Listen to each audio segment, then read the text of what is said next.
Welcome. Today, we're unpacking a deeply fascinating and honestly, an incredibly confusing topic.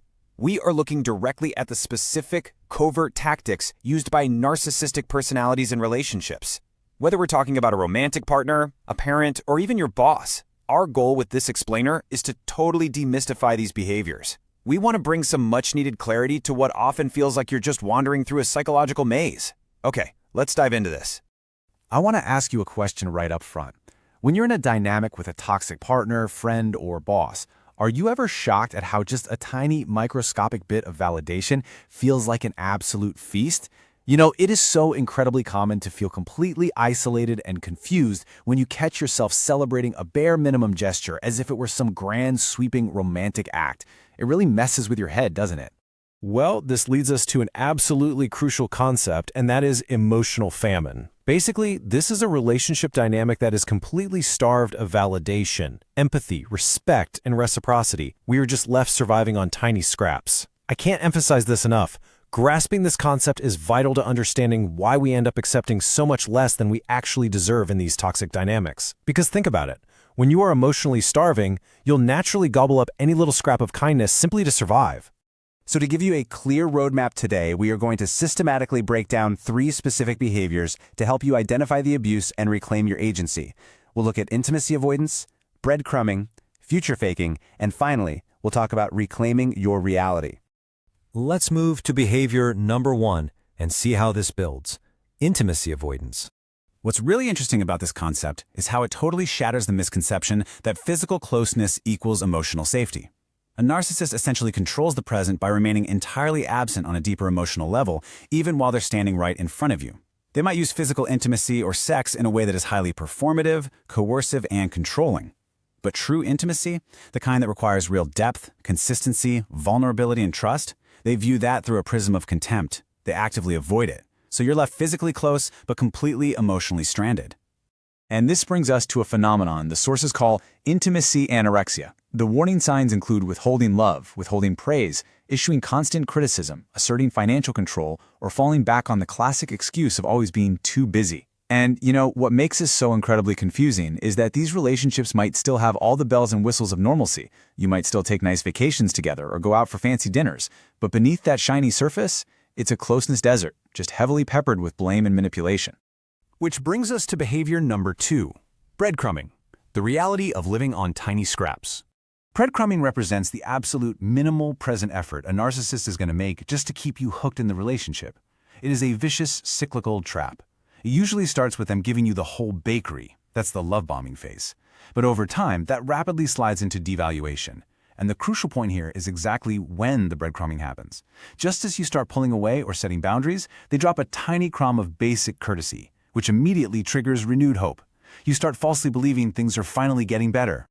But what exactly does a breadcrumb look like in real life? Honestly, it's shocking how small it can be. It could literally be as simple as them putting their phone down during dinner, or finally emptying the dishwasher after years of neglect.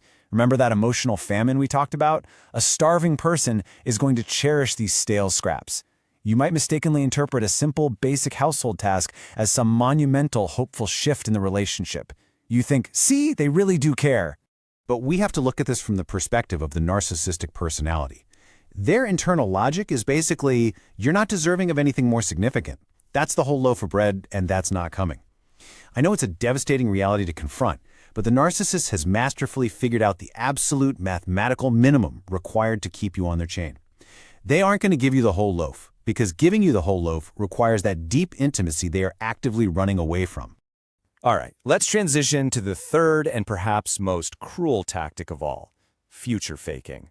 If breadcrumbing controls you in the present, future faking controls your life through an illusory future effort. They are incredible illusionists. They'll say things like, someday we'll buy that house, or someday we'll start a family. Now, why are these grandiose promises so incredibly powerful?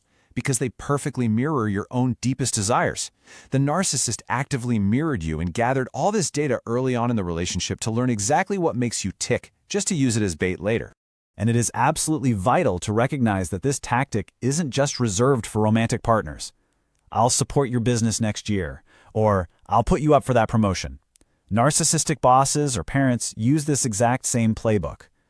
A boss might promise a massive promotion to coax you into working tirelessly today for way less than you're worth. Or a parent might promise down payment help provided you give up your own plans and don't move away. And this brilliantly illustrates what is essentially a psychological Ponzi scheme. You're asked to buy in right now, make the sacrifice today, and give up your time, your money, or your energy with the promise of a massive payout down the road.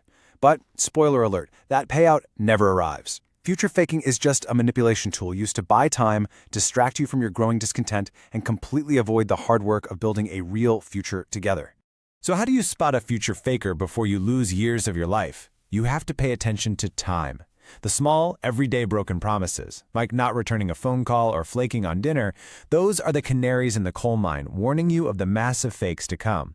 Over months, this turns into stringing you along regarding career or relationship milestones. And if left unchecked, this stretches into decades, wasting your life and filling you with regret. The small fakes always lead to larger ones. Okay, let's shift the energy here. Part 4, Reclaiming Your Reality. We are definitely not going to end on a heavy note. It's time to turn the focus entirely away from the narcissist tactics and put the spotlight right back onto your own agency and self-worth. To defend yourself, first, you have got to know your own value. Second, have realistic expectations. Please don't let one day of breadcrumbs convince you the relationship is magically healed. Third, stop linking your aspirations to them. Look, it is completely normal to want to share your hopes with someone, so do not blame yourself for falling for a future fake. But going forward, you have to become the fiercest advocate for your own dreams. I want to leave you with a final, provocative thought to really chew on. What does your true loaf of bread look like when you finally stop settling for crumbs? Grab a metaphorical broom, sweep away those stale, pathetic breadcrumbs, and hold out for the rich, compassionate, and deeply respectful relationship you genuinely deserve. Keep your eyes wide open for the signs, and never, ever forget the immense value of your own dreams.